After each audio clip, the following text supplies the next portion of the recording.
Hey there everyone, AJ back again for the Mighty Gluestick channel. I make videos about Dungeons & Dragons lore full-time thanks to your generous support, shares and views, with multiple uploads every week to help share the rich history of monsters, locations and mythologies of D&D, including rules. And today, it's time to answer a question one of my patrons asked. And since it ties in nicely with the Magic Item series, let's have a chat about attunement and its broader implications. So first, the basics. An item can be attuned to only one creature at a time, and a creature can be attuned to no more than 3 magic items at a time. Any attempt to attune to a 4th item fails, and the creature must end its attunement to that item first before it can attune to another one. Additionally, a creature can't attune to more than one copy of an item. For example, a creature can't attune to more than one ring of protection at a time. This just limits the magic items that require attunement and gives a handy game mechanic to apply to items that you don't really want characters to take advantage of, because they will, as we all would, given half the chance. So a character can have a sword that is magical that doesn't require attunement, and a shield that does, and a helm that does, and a ring that does. They can still wear armor that requires attunement, but they won't be able to use anything other than its basic properties as armor, or any magical properties that it grants without being attuned. Also, the creature can make use of any wondrous item, potions, scrolls, and so on. Already, we see room for being very creative. When I mentioned a suit of armor that provides some degree of magical protection, even if the character wearing it is not attuned to it, there is nothing to say that's not possible. There's also something very nasty you can do to a player character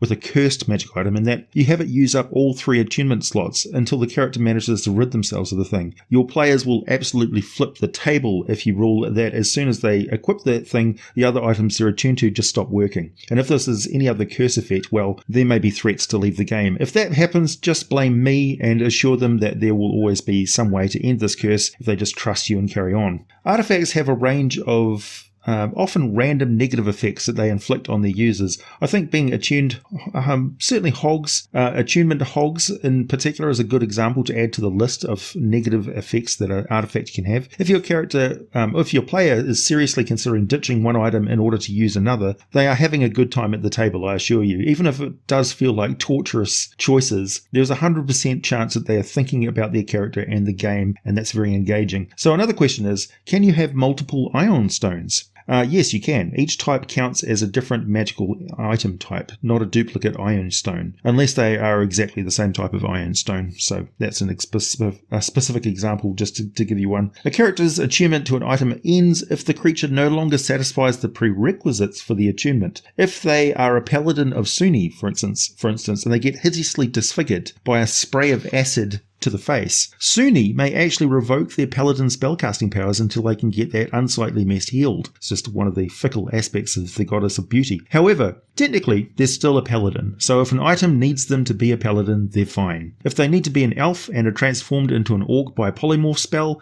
technically, they're still an elf. The elf attunement bow will still work just fine. If they die and get reincarnated as a human, though, they are no longer an elf, and the bow will no longer share its magic with them. If the item has been more than 100 feet away for at least 24 hours, if the creature dies for any length of time, or if another creature gets the item and spends a short rest concentrating on it, they can be attuned to it instead, and the original character will lose their attunement. A creature can also voluntarily end attunement by spending another short rest focused on the item unless the item is cursed. So with the whole short rest thing, yes, the character still gains all the benefits of the short rest. No, you can't attune to an item you have not identified, and doing that requires another whole short rest. You can't identify and attune to the item during the same short rest, but I see no reason why that you can't do that over the course of a long rest. So if I made a magic ring that provided protection from non-magical cold, or if attuned to it by a member of the Harpers, for instance, also provided protection from magical cold attacks and +1 damage rolls against any creatures with resistance or immunity to fire damage, that would be an example of an item that would be handy to keep even if you're not attuned to it, or if you're not a Harper, but it would certainly be far more worth to the Harpers than anyone else, and they would seek to reacquire it any chance they can, particularly of somebody who's a non-harper, who might resist this because they happen to like having protection from non-magical cold. Attuning to the weapon is simple enough. If it is a weapon, the character uses it in some weapon practice. If it's a wondrous item, they sit and examine it very carefully, thinking about it in a deep and meditative way. In any event, they will spend the time completely engrossed in finding out what makes the item tick. If the short rest is interrupted, the attunement fails. Otherwise, At the end of the short rest, the character now has an intuitive understanding of how to activate any magical properties of the item, including any necessary command words. This is certainly an improvement from older versions of the game where the DM would cackle away sitting on the command word and not reveal it to anybody unless they went on some sort of quest to uncover it or asked a sage or some such. So they've sort of circumvented that. So this raises another question. If the character has attuned to their magical whip of wind gusts and know what the command word is, which is "and now," but at some point it got stolen by a goblin and it was handed over by that goblin to their tribal shaman, who just got murdered by the party rogue and is now sitting on the ground next to the dead shaman, and the crowd of goblins are charging at the character who was previously attuned to it. Can they just pick it up and crack that whip yelling the command word, or will they need another short rest to attune to it again, even though they know all there is to know about how to use it? Well, in the case of a command word, that character will not need to attune to that item again to use it. They can just pick it up and let fly with a gust of wind spell. They only need to attune to it to learn what the command word is and how to say it at just the right moment during the use of that whip. And that's the important thing. Someone who just overheard the command word and picked up the whip and tried to use it without having attuned to it most likely won't be able to activate its power correctly because they don't understand exactly how to do it. In fact, it might even backfire on them. This is pretty much entirely up to the DM, and I highly recommend the netbook of 10,000 random magical effects, for instance, is like that. In fact, I might even find a link to it and put it down below. If in doubt, the wind is blowing from the southeast, you hear a dog bark, or anyone at the table is wearing blue, always use a magical random table. That's my motto. I mean, it is basically your chance to play as the DM, and who knows what will happen. Some of the best anecdotes start with a random dice roll. One thing that is not revealed by simple attunement is how many charges an item already has or currently has, or what its maximum charges is. But or how these charges are stored in an item can be made known to the character. That is really only of interest to those who can cast the Identify spell, which reveals all the information about the item, or if there is some chance of damaging the item if all of the charges are expended in one day. That's certainly something that the player characters should be concerned about. I prefer it when magical items that can be cast spells use power charges, as it can be tweaked in such a way that the character could cast a spell using a sorcerer's metamagic options, or cast the spell at a higher level, as usually the spell is cast at the lowest possible spell level if it's listed as a spell which is able to be used by the item. Although the character can use it without having to expend their own personal spell slots or bother with spell components. I mean, really, who bothers with spell components anyway? It is not impossible to have a magical item that can be attuned to only be used by spellcasters who have spell slots, and instead of charges, it expends the character's own slots. This allows someone like a sorcerer who has limited spell selection to have quick and convenient access to other spells, but it avoids them becoming a spell machine gun because it is still limiting how many spell slots they have. The beauty of creating your own versions of magical items is that you can include all sorts of specific effects, mechanics, and restrictions in the description text. You can also be very specific about what the item can do, but don't worry, your players will always find some loophole to make you regret ever giving to them in the first place. That's just the rule of Dungeons & Dragons, one of the unwritten ones. Wizard staffs are the perfect example of a spellcasting enhancer that uses the wizard's own spellcasting abilities. If the character has more than one spellcasting ability, they can choose which one to use with the staff, or with any other item for that matter. If they don't have spellcasting ability, such as a rogue who's attempting to make a use magic device feature of their class, they can just apply their proficiency bonus, nothing else. Talking of rogues, they specifically can't use their fast hands ability with magic items, though the wording of that ability really seems like they could. It reads, starting at 3rd level, you can use the bonus action granted by your cunning action to make its dexterity a sleight of hand check, using your thieves' tools to disarm a trap, open a lock, or make the use of an object or item. The player may ask why use an object does not include magical objects that require activation. You can just say, specific rules override general rules, sorry. They will probably make a very logical case for why this rule is bullshit, and frankly, I'd just let them spend an inspiration point and have at it. Requiring the use of an inspiration point to do something in a rules grey area is a very good example of the DM's soft no.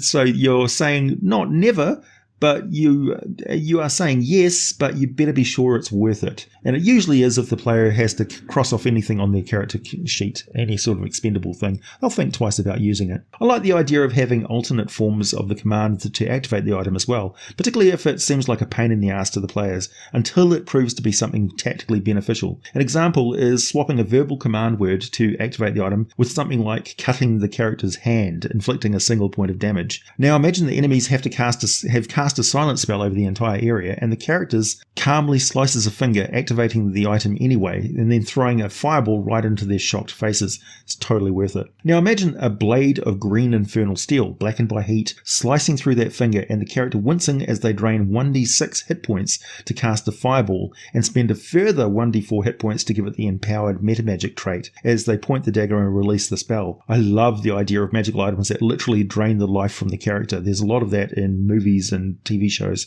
The characters will show no mercy to their characters if the stakes are high enough. And imagine that poor character getting healed yet again, or spending all their money on healing potions, having nightmares about the item draining them while they sleep, or they dream that they've woken up with it plunged into their chest, feeding on their heart, then waking up for real, screaming and clutching at their torso. They might even end up having a phobia of daggers or some such if the player keeps forcing them to basically torture themselves. While you can wear a circlet of intellect and a helm of true seeing at the same time, you can't wear 2 magical rings on one finger. That's just well-established D&D lore. Or one tentacle for that matter, if you're that way inclined. Also, if the character has only 1 foot and a wooden peg leg, they can't use boots of elvenkind. Boots have to be worn on both actual feet, strapping one to the wooden leg, although an innovative idea, it just won't work. There's no reason why magical horses can't use There's no reason why horses can't use magical shoes, but if they were intended to be used by centaurs, they might require a command word that's impossible for the horse to say, and just riding the horse doesn't impart the ability to command the item either. A saddle can be said to be worn by both the horse and the rider though, and it might have the power that is attuned to the person who sits on it with general access power the horse benefits from as well, though it might probably be a rare thing to need to attune to a saddle, unless it's a specialist like paladin saddle and the character spends a lot of their time in it every day and carries it around with them when they're not riding. This is an example of like the cavalier character class from an older edition. Otherwise, they have to reattune to it every time they're over 100 feet away from it for the full 24 hours, which would be problematic if you're a dungeon delver. The idea of the cavalier paladin carrying their bulky saddle with them as they explore a deep dungeon, is pretty hilarious though, considering particularly if it provides them with protection from missiles or grants them an extra 5 feet of movement each round. So there's definitely a reason why they might be forced to do that, even if it's kind of ridiculous when you think about it. If you ask me what the lore is behind limiting the number of attuned items to 3 was, I can come up with a number of reasons. From a divine perspective, perhaps Mistra limited the number of after the events of Karsus' folly. This is the one where he cast Karsus' avatar, tried stealing her power, and he ended up destroying the realm of Netheril. At the same time, she put a level cap of 9 on all spells, thanks to that one guy. Perhaps there is just a limited capacity for the mortal soul to bind to an artifact, and if the specific rule each general rule applies, perhaps there's a specialist subclass that you can create that can attune to more than 3 items. Something like an arcane agent, expert in the finding, understanding, and using of magic items. I would think that's a path that's open to rogues and wizards alike, thinking of how high-level wizards often seem to be depicted in fantasy art with a ton of suspiciously magical-looking doohickeys on their person. And the high-level rogues, well, they would use any advantage to have that they could get to enhance their skills and abilities, and finding out how to attune to extra magical items seems like it would be a great quest to follow as a character career path. The other thought I had is, what if there was a way to hack the system and essentially hotwire a magical item into thinking it was attuned, when it actually isn't? For example, you might have a ring of attunement, which allows a character to switch from one item to the other. Only one is acting as a fully attuned item at a time, but while not activated, the other item is still technically pre-attuned. They might seem like a real game breaker to the players until they realise that when they put that ring on, to attune to the ring in order to use it, they still have to give up one attunement slot in order to make the other slots a little bit more useful. It's just an idea anyway. If you enjoyed this video and it gave you some DM inspiration, please hit that like button. If you like what I do, consider becoming a patron. Just $1 a month gets you access to all the scripts I write for these videos and some other perks, such as asking questions and getting video answers like this one. Also, check out Patron Blades for a very smooth shave, conveniently delivered to your door for a low monthly subscription. Support your charisma stats, support an independent business, and support me in the process. If you're looking to play D&D but don't know exactly anyone who plays around you, come try it over at the Mighty Glue Stick Discord server. Link down below. Come say hi to the community, scroll through some dank memes. But in the meantime, as always, thanks for listening, and I'll be back with more for you very soon.